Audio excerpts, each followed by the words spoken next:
Amen, amen, amen, bien-aimés dans le Seigneur. Soyez bénis. Jésus-Christ est bon, il est merveilleux. Aujourd'hui, le Seigneur nous a conduits dans le livre de Josué, chapitre 5, le verset 12.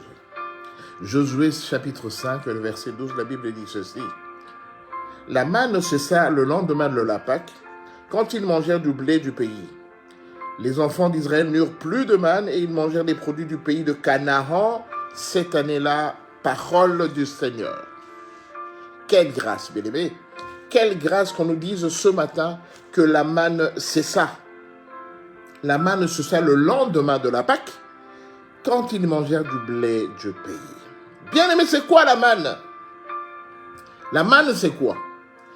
Eh bien, la manne, d'après le dictionnaire français, la manne, en fait, ça représente la nourriture miraculeuse envoyée aux Hébreux dans le désert. C'est-à-dire que quand les enfants d'Israël sont sortis d'Égypte et qu'ils sont commencés à progresser dans le désert pour aller jusqu'à la terre promise, il se fait qu'ils ont eu des problèmes d'alimentation. Parce que vous savez très bien que dans le désert, il n'y a pas la vie. Dans le désert, il n'y a rien. Dans le désert, tout est sec. Tout est aride. Donc c'était difficile pour les enfants d'Israël de continuer à avoir une alimentation équilibrée. Surtout que c'était un voyage pas facile. Il y avait le soleil, il y avait la chaleur, il y avait le désert qui était un peu caillouteux. Donc c'était difficile pour eux de faire toute cette marche pour arriver jusqu'à la terre promise. Évidemment, comme il n'y a pas de végétation, il n'y a pas de vie dans le désert, et que tout était sec, fatalement, ils sont tombés dans la famine. Et le Seigneur, pour leur donner les tenir en bonne et due forme, le Seigneur a créé la manne. Mais en fait, quand nous revoyons dans le livre de Exode, chapitre 16, le verset 15, Exode, chapitre 16, le verset 15, nous voyons la définition de la manne selon Moïse. Donc, le dictionnaire dit qu'en fait, c'est la nourriture miraculeuse qu'on a donnée aux Hébreux pendant qu'ils étaient en train de traverser le désert. Et d'une façon péjorative, on peut comparer la manne, on peut la définir comme étant un don ou un avantage inespéré, une aubaine, ou bien une chose providentielle, une chose qui était promise par le Seigneur et qui devait arriver. Mais Moïse donne une définition simple de la manne. Dans Exode chapitre 16, verset 15, Moïse dit ceci. Les enfants d'Israël regardèrent et se dirent l'un à l'autre, qu'est-ce que cela? Ils ont vu une pâte blanche qu'ils ont ramassée sur la pelouse. Une pâte blanche qui ressemblait un peu à la rosée le matin. Alors, car ils ne savaient pas ce que c'était. Moïse leur dit, voici la définition de la manne selon Moïse. Moïse leur dit, c'est le pain que l'Éternel vous donne pour nourriture. Le bien-aimé, la manne, c'est le pain, c'est le petit déjeuner que Dieu a donné aux enfants d'Israël pour nourriture tous les matins. Et cette manne a duré des années et des années. Ils ont fait 40 ans dans le désert. Donc je suppose que la manne a également duré pendant 40 ans. Donc, le Seigneur avait arrangé le problème du petit déjeuner. Et le soir, c'est des cailles qui tombaient. Des cailles qui tombaient pour les nourrir. Donc, ils avaient un menu facilement élaborable, simple. Au menu, le matin, c'était la manne, le pain. Et le soir, c'était de la caille. Tous les jours, tous les soirs. Alors, c'est ainsi qu'ils ont survécu dans le désert. Ils ont tenu dans le désert pendant les 40 ans qu'ils le traversaient. Alors, qu'est-ce que le Seigneur nous dit ce matin? Il dit que la manne que les enfants d'Israël ont mangé pendant 40 ans dans le désert, un beau matin, quand la Pâque était passée, et que quand ils devaient rentrer dans la terre promise, la Bible dit dans le livre de Josué, chapitre 5, verset 12, la Bible dit que la manne cessa. La manne cessa. Donc cela veut dire que la manne était une nourriture qui ne devait pas rester éternelle pour les enfants d'Israël. Je vous rappelle que pendant les 40 ans qu'ils étaient en train de traverser le désert, il y a leurs femmes qui sont tombées enceintes, il y a des enfants qui sont nés pendant la traversée dans le désert. Et ces enfants n'ont connu que la manne comme pain, comme petit déjeuner, et n'ont connu que l'écaille comme repas. Donc cela veut dire qu'en fait, dans la mentalité de ces enfants, je présume, je donne un exemple. Donc ils sont sortis d'Israël cette année. 2 mois après, un enfant était conçu. Je donne un exemple. Et quand l'enfant est né, l'enfant avait 1 an, ou bien c'était la 2e année dans le désert, l'enfant avait 1 an, ou voilà. Ce qui fait qu'il y a des enfants de maximum 40 ans devant la porte de la terre promise, quand ils devaient rentrer dans la terre promise à Canaan. Ces enfants de 40 ans n'avaient connu dans leur tête que la manne comme petit déjeuner. Ils ne pouvaient pas imaginer qu'il y avait d'autres formes de pain qui existaient, mais pour eux, c'était seulement la manne. Ils ne pouvaient pas imaginer que dans le petit déjeuner, ils pouvaient manger des céréales. Ils ne pouvaient pas l'imaginer. Le lait, ça existait parce qu'en fait, ils avaient encore leurs brebis et tout ça quand ils traversaient le désert. Donc, ils étaient tout le temps allaités. Mais le petit déjeuner, le repas du matin, pour eux, ce n'était que de la manne. Donc, ils n'ont rien connu d'autre que la manne comme pain. La manne, cette structure qui ressemblait à de la gelée blanche. Pour eux, c'était ça. Donc, pendant les 40 ans qu'ils étaient dans le désert, ils ont grandi pendant 40 ans. Pour eux, ce n'était que la manne. Il n'y avait pas autre chose. Bien aimé, la manne, quand on parle de la manne comme ça, en fait, cela veut symboliser une situation que tu vis depuis des années et des années. Et cette situation pour toi est restée comme telle. Elle n'a pas changé. Bien aimé, depuis que tu es en termes, tu as grandi, tu as une femme, tu as des enfants. Bien aimé, tu ne vis que la même situation. Dans le travail où tu travailles, dans ton lieu de travail, on t'a engagé à un niveau, à un grade que tu gardes jusqu'à ta retraite. Tu n'as que cette garde. Tu n'as jamais eu de promotion dans le travail. En fait, tu vis la manne. Tu es marié. Mais il t'arrive quand tu as des problèmes de conception. Tu n'arrives pas à concevoir. Tu es toujours stérile. Tu es marié depuis des années. Tu es sans enfant. C'est-à-dire que tu vis la manne dans ta vie. Depuis que tu es là, depuis que tu évolues, depuis que tu es dans le Seigneur, tu es resté statique à un niveau, tu es toujours resté un enfant, tu es toujours resté un frère, un fidèle. Il t'est jamais venu dans l'idée que le Seigneur pouvait t'utiliser pour une tâche quelconque dans l'assemblée. Tu es resté toujours au niveau de fidèle, sans pour autant émerger. En fait, tu vis la manne. Parce que bien aimé, le Seigneur, quand tu viens auprès du Seigneur et que tu restes dans le même état où tu étais venu des années, c'est qu'il y a un problème. Something is wrong, comme disent les anglophones. Something is wrong. Il y a quelque chose qui ne va pas. Même un enfant, quand il va à l'école, il étudie, il monte de classes, il accède à d'autres niveaux, l'école primaire, l'école secondaire, l'université, le doctorat, les études de master et tout ça. L'enfant évolue. Tu ne peux pas rester à l'école, sur le banc de l'école, et rester toujours à l'état d'un élève de la section primaire. Tu ne peux pas rester dans le même état. Moi, je connais un frère, je connais un monsieur. Quand je faisais la haute école en Afrique, et que la haute école était Notre haute école était placée dans l'université de Kinshasa. Notre haute école était l'Institut supérieur de technique médicale. Je connais un vieux, un de nos aînés, qui lui faisait, donc pendant 6 ans, il a sillonné toutes les facultés de l'université de Kinshasa. Il avait commencé par la faculté polytechnique. L'année d'après, ça n'a pas marché, il est parti à la faculté de médecine.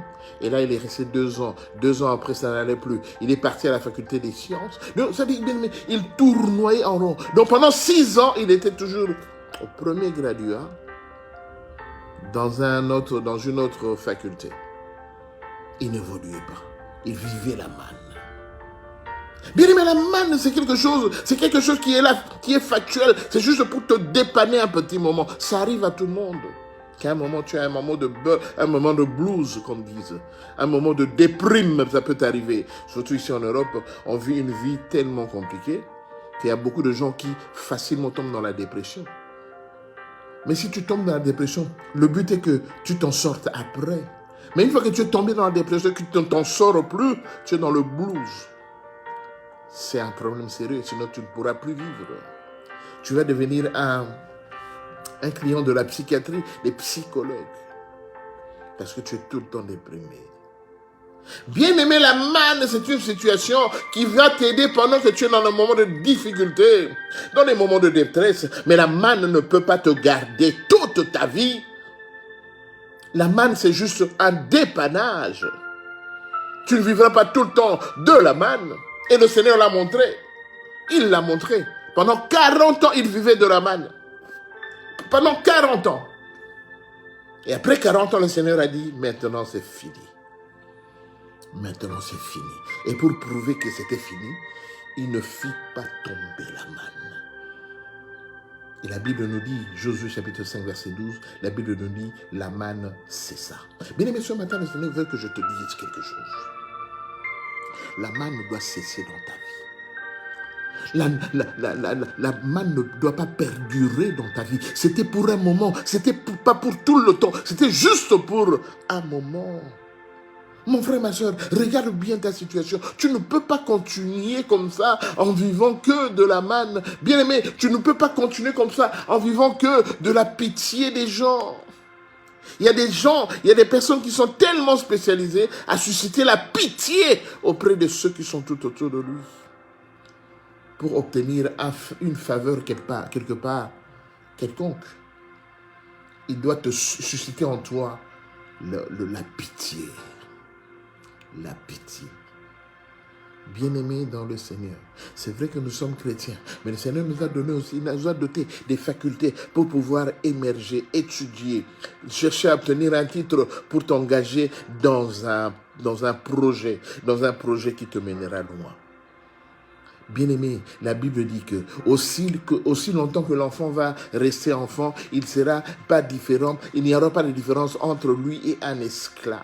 Parce qu'un esclave est toujours resté enfant toute sa vie. Mon frère, ma soeur, tu ne vas pas rester l'enfant toute ta vie. Parce que même un enfant, il grandit. Moi, j'étais un enfant. Mais j'ai grandi. Je ne dois plus continuer à rester à l'étape de l'enfant. Parce que l'enfant, c'est quelqu'un qui n'a pas tellement de volonté. Auprès d'un enfant, on lui donne des injonctions de la part de ses parents. On lui donne les directives, la voie à suivre. C'est vrai, vous allez dire que ça fait partie de l'éducation, d'accord. Mais bien aimé, l'enfant, il est là, il le reçoit. L'enfant, il n'a peut-être pas de jugement à porter, il n'a peut-être pas de point de vue à donner, parce qu'il dépend de ses parents. Mais quand il est adulte, moi j'ai des enfants adultes chez moi, je leur donne le libre pouvoir. On discute dans certaines situations.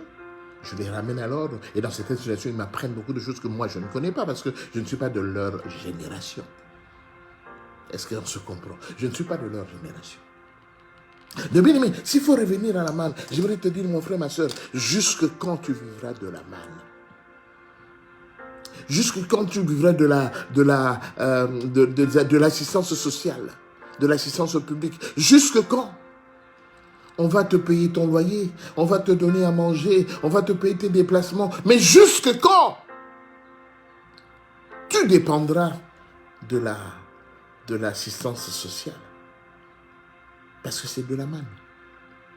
Jusque quand tu seras locataire, parce que c'est de la manne, bien-aimé, c'est mieux de devenir propriétaire.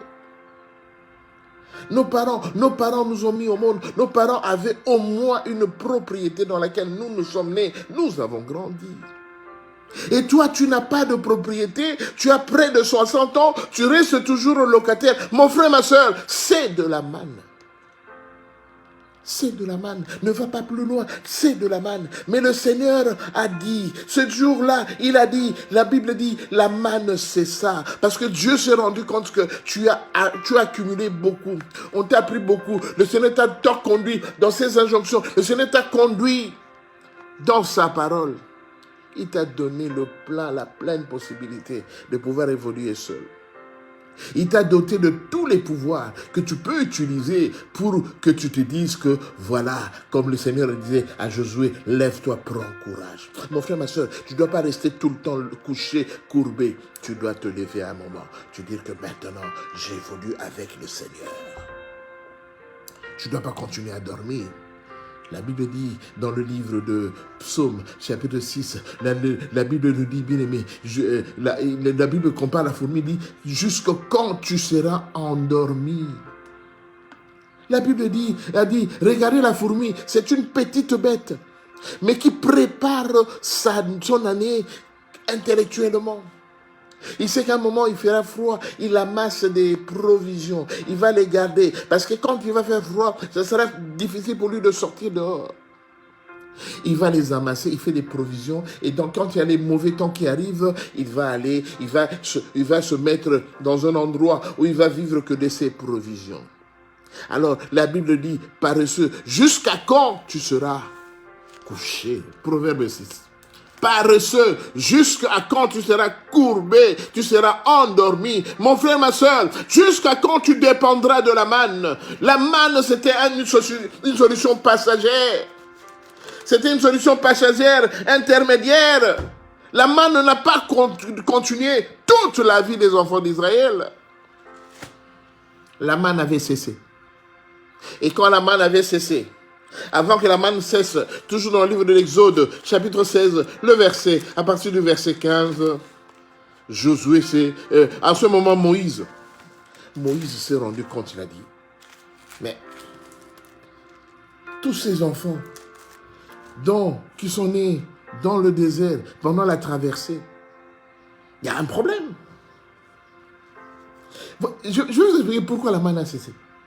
Parce que Moïse s'est rendu compte que ceux qui étaient nés dans le désert avaient un problème. Et c'était quoi le problème? Excusez-moi, c'est dans le livre de Josué, chapitre 5. Il y avait un problème auprès de tous les natifs du désert. Alors, le Seigneur a rappelé à Josué, parce qu'en fait, en ce moment, c'est Josué maintenant qui a repris les rênes. Donc 40 ans après, Josué a repris les rênes. Ce n'était plus Moïse. Parce que Dieu avait dit à Moïse, tu verras Canaan de loin, mais tu n'y entreras pas. Parce que Moïse était de nature colérique. Dieu lui avait dit de frapper, mais il a frappé au-delà de limites que Dieu lui avait demandé de le faire.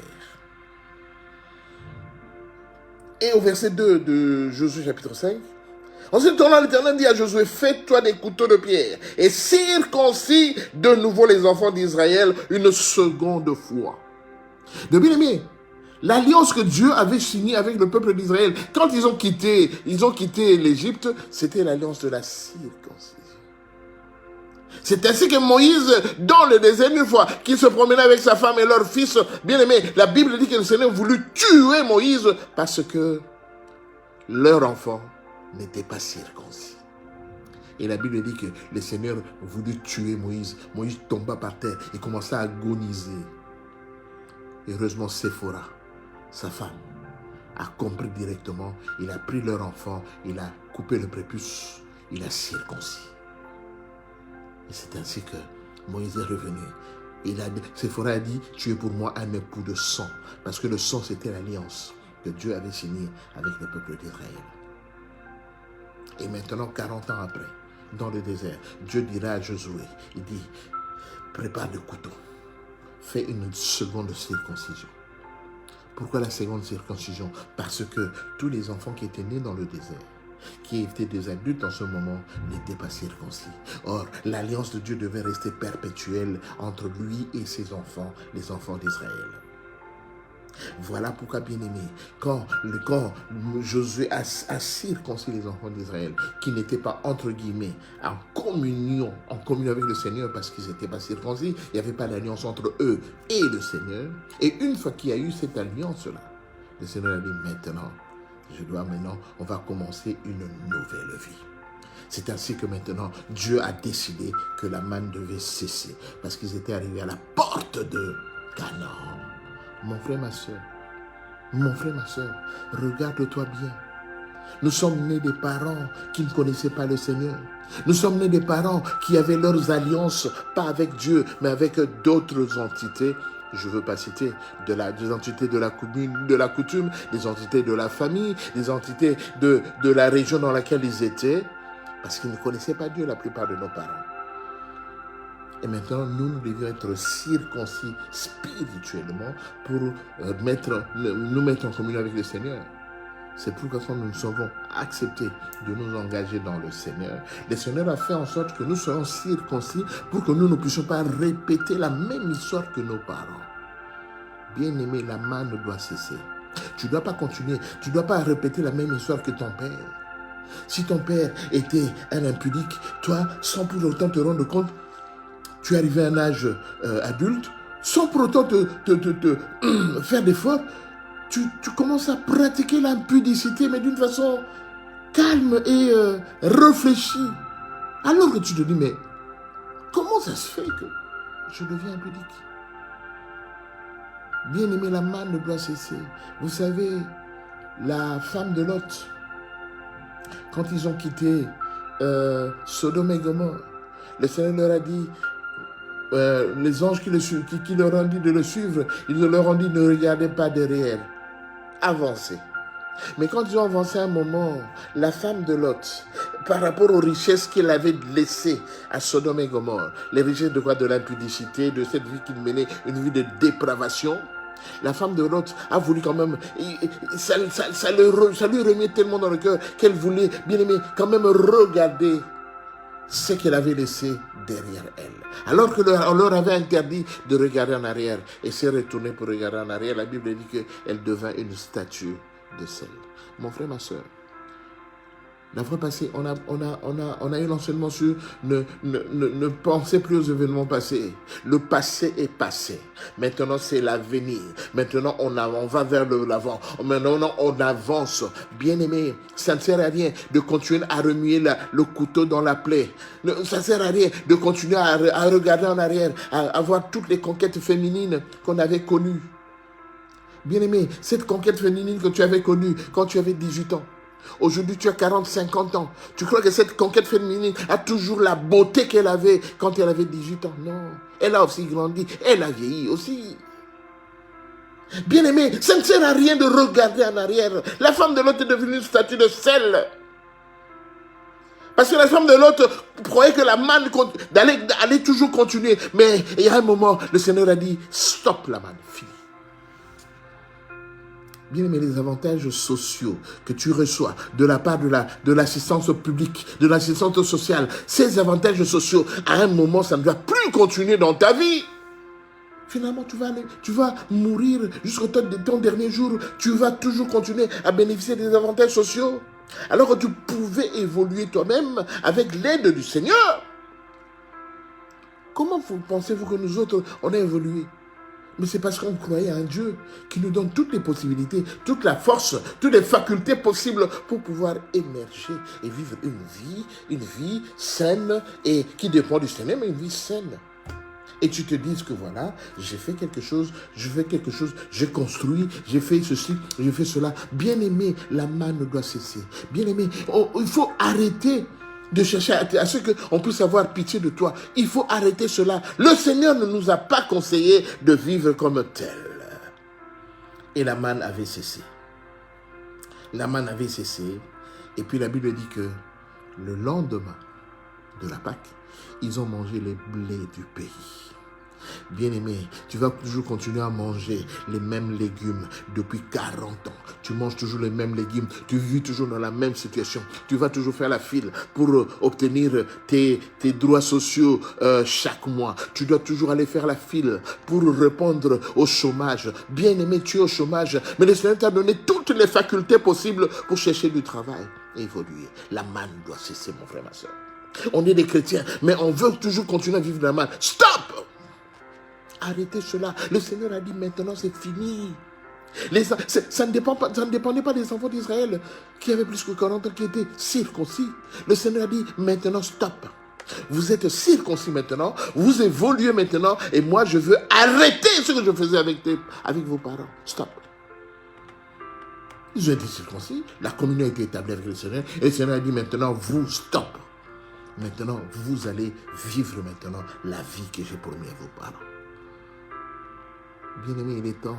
Réfléchissons, bien-aimés. Des fois, nous ne réfléchissons pas bien. Des fois, nous lisons la parole de Dieu, nous lisons les Écritures, mais nous ne les comprenons pas au contexte actuel. Actuellement, je dois vivre comment avec le Seigneur? Actuellement, quels sont mes droits? Quels sont mes droits auprès du Seigneur? Actuellement, c'est comment? Le Seigneur te dit, la manne, c'est ça. Bien-aimés, aujourd'hui, nous allons prier pour que la manne cesse dans notre vie. Bien-aimés, stop, bien-aimés, qu'on continue toujours à avoir pitié de nous. Que les gens puissent avoir pitié de nous. C'est comme quelqu'un qui fait la manche.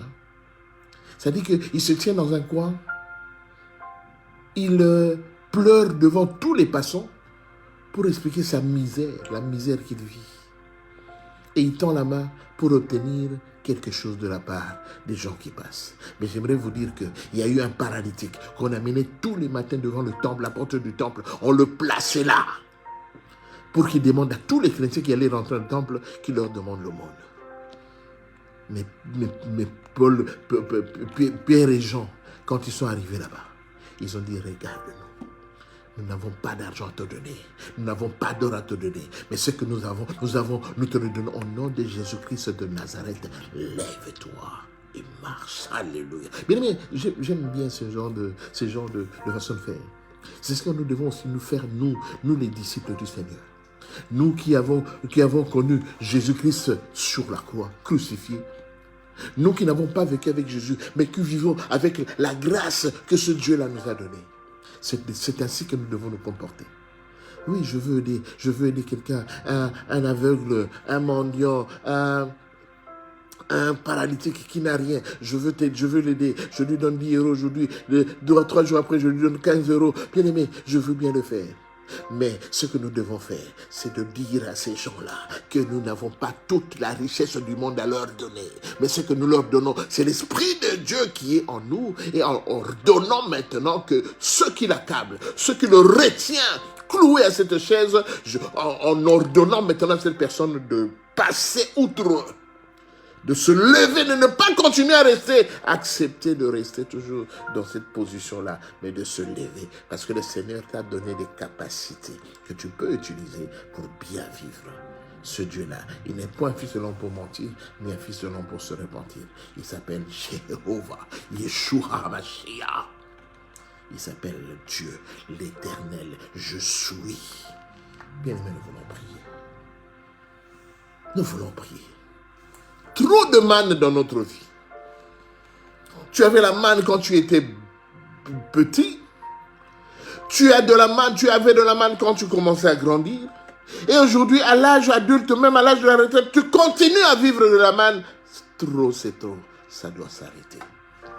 Trop, c'est trop, mon frère. Ça doit s'arrêter. La manne doit s'arrêter, comme l'a dit le Seigneur. Là où tu es, élève ta voix. Remercie le Seigneur qui t'a parlé ce matin. Le Seigneur qui t'apporte un message de réveil ce matin. Parce que tu es longtemps resté endormi. Tu es longtemps resté couché. Le Seigneur veut te voir debout. Élève la voix, prie au nom de Jésus. Tendre Père, je bénis ton nom.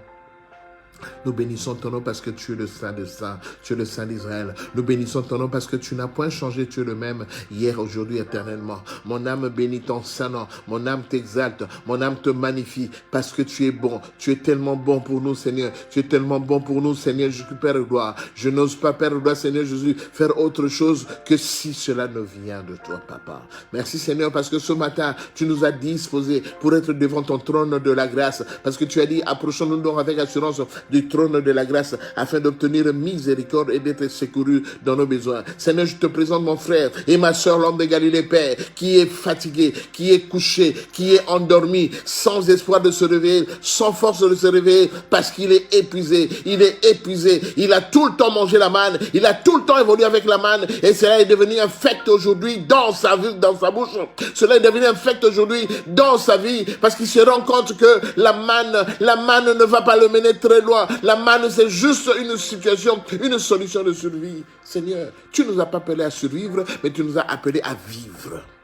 Tu nous as pas appelé, l'homme de Galilée, Père de gloire, à se contenter de gauche à droite des miettes, Père de gloire, mais tu nous as appelé, Père de gloire, afin que nous puissions vivre la grandeur. Tu as dit dans le livre de Jean, chapitre 10, verset 10, que le voleur ne vient qu'égorger, détruire et tuer. Mais toi, tu es venu afin que nous puissions avoir la vie et la vie en abondance. Père de gloire, cette vie en abondance, nous ne la vivons pas, Seigneur. Voilà pourquoi nous tournons près de toi et que tu nous as parlé ce jour de la manne. Voilà pourquoi nous n'avons pas cette abondance, parce que nous vivons de la manne, nous nous contentons de la manne. Mais Seigneur, selon tes conseils, Père de gloire, nous voulons nous en sortir. Seigneur, mon frère et ma soeur veut s'en sortir de cette manne. Bien-aimé, cette maladie qui l'a accablé depuis des années, il veut s'en sortir, elle veut s'en sortir. Oh, toi, tu es Jéhovah la femme. Toi, tu guéris toutes les maladies sans cicatrice. Père de gloire, Seigneur, ce matin, nous venons devant ton trône de gloire, Seigneur. Ton trône de gloire, parce que la manne a longtemps duré dans nos vies, Seigneur. Père de gloire, toute chose a un début et une fin. Toute boîte de conserve a une date de fabrication et une date de péremption, Seigneur. Père de gloire, je t'en supplie. Je t'en supplie, Seigneur. Je t'en supplie, l'homme de Galilée, Seigneur.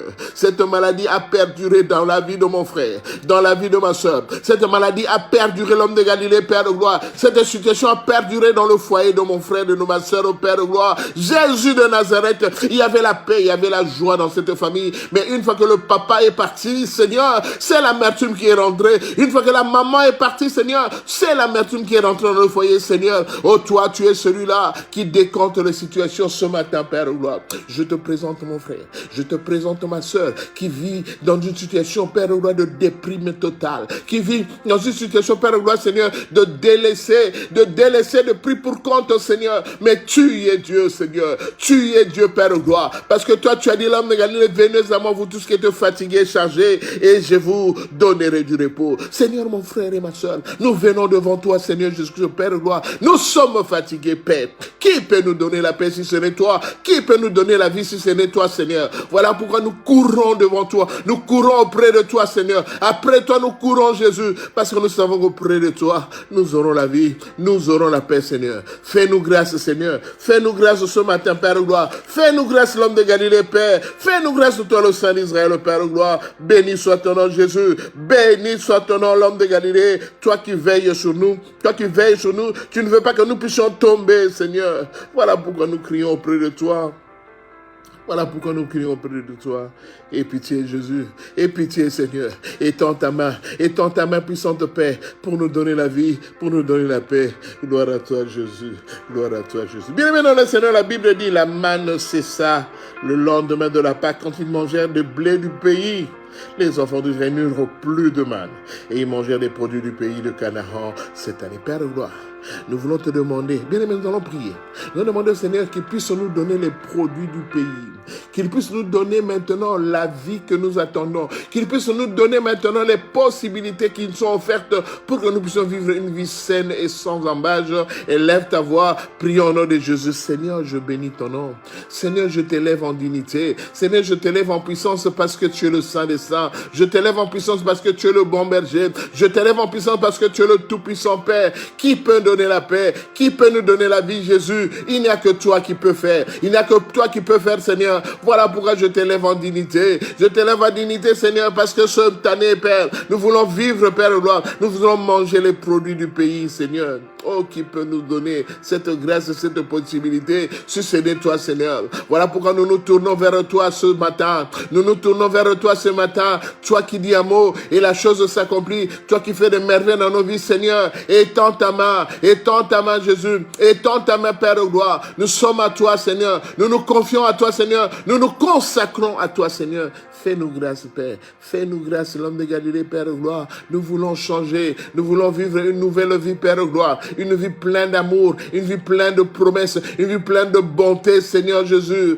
Voilà pourquoi nous venons auprès de toi. Parce que nous avons la foi que la manne a cessé. Nous avons la foi qu'aujourd'hui la manne a cessé. Et que maintenant c'est une nouvelle vie. Une vie pleine d'espoir. Une vie pleine de bonnes choses, Père. Que nous allons commencer ce jour, Père. Voilà pourquoi nous nous tournons vers toi, Seigneur. Mon frère et ma soeur se tournent vers toi, Seigneur. Parce qu'on sait que maintenant c'est quelque chose de nouveau. C'est quelque chose de nouveau qui va naître dans nos vies, Père de gloire. Je veux t'élever, Jésus. Je veux te magnifier, Seigneur. Je veux t'exalter, Père de gloire, Seigneur. Voilà pourquoi je te confie, mon frère et ma soeur. Seigneur, nous nous abandonnons entre tes mains, Seigneur. Papa, fais-nous grâce, oh Seigneur. Fais-nous grâce, l'homme de Galilée, Père. Là où on nous voit, on ne nous voyait pas, Seigneur. Qu'on puisse nous voir, Seigneur, afin que nous puissions faire ta volonté. Tu es le Dieu Tout-Puissant. Tu es le Saint d'Israël, Père de gloire. Nous nous abandonnons entre tes saintes et divines mains, Seigneur. Viens encore nous laver, nous purifier par ton sang précieux, Seigneur. Nous voulons vivre une nouvelle vie, Père. Une nouvelle vie, Seigneur Jésus, où la manne n'existera plus, Seigneur, mais ce sera maintenant les produits du pays que nous allons consommer, Père. Merci de ton amour, Jésus. Merci pour cette grâce que tu nous as accordée, Seigneur. Nous nous abandonnons entre tes mains, Seigneur. Que cette semaine soit une semaine pleine de grâce, pleine de réussite, pleine de succès, Père de gloire. Car que tu as dit que ce livre de la loi ne sera ne point de ta bouche. Médite-le jour et nuit, car c'est alors que tu auras du succès, c'est alors que tu réussiras. Seigneur, que la réussite soit notre objectif, que la réussite, Père de gloire, soit à la fin de cette semaine, que la réussite soit à notre porte, Seigneur. Dans tous dans l'entreprendre, Seigneur Jésus, qu'il n'y ait que du succès, qu'il n'y ait que de la paix, qu'il n'y ait que de la joie. Que ton sang précieux nous couvre, que ton sang précieux nous rende invisibles aux yeux de l'ennemi. Reçois l'honneur, Papa, reçois la gloire, reçois la puissance et la magnificence. Dans le nom de Jésus, nous t'avons ainsi prié.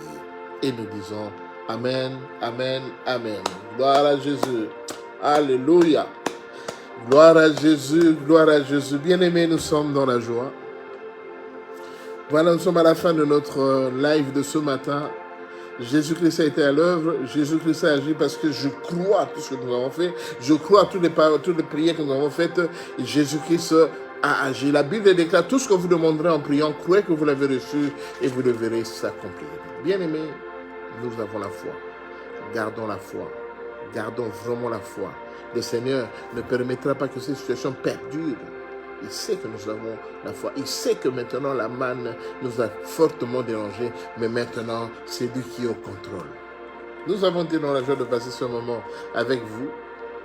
Je sais que celui qui a prié réellement, il a obtenu la main du Seigneur et le Seigneur se souviendra de lui.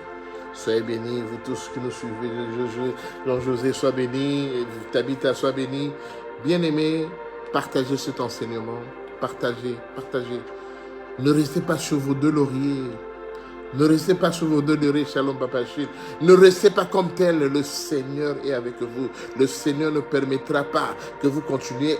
Bien aimé, imaginez que tu as toujours mangé le pondu toute ta vie. À un moment, tu en auras marre.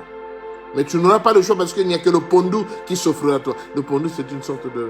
Ce sont des légumes africains, congolais. C'est un peu partout au Cameroun, au Congo-Brazzaville, en Afrique noire. Mais à un moment, tu aspireras aussi à manger ne fût-ce que des épinards, ne fût-ce que des haricots. Mais tu continueras à manger des pondus tout le temps. Tu seras comment plus tard? Tu en auras marre. Bien aimé, que chacun dise que j'en ai marre de continuer à manger toujours la manne. Parce que le Seigneur, la volonté de Dieu, c'est pas que tu continues à manger la manne. Shalom, pasteur Jean-Claude. La volonté de Dieu, c'est pas que tu continues à manger la manne, mais la volonté de Dieu est que maintenant tu aspires à de bonnes choses, à des nourritures du pays, des nourritures saines, des choses importantes dans ta vie. Et le Seigneur qui est fidèle à sa parole, il ne manquera pas de te le donner. C'est le moment de le faire. C'est le moment de s'y accrocher. Soyez bénis, bien-aimés, que le Seigneur vous bénisse. On se revoit le vendredi prochain à partir de 18h pour notre live de fin de semaine. Soyez bénis cette semaine. Shalom, shalom. Quelle grâce.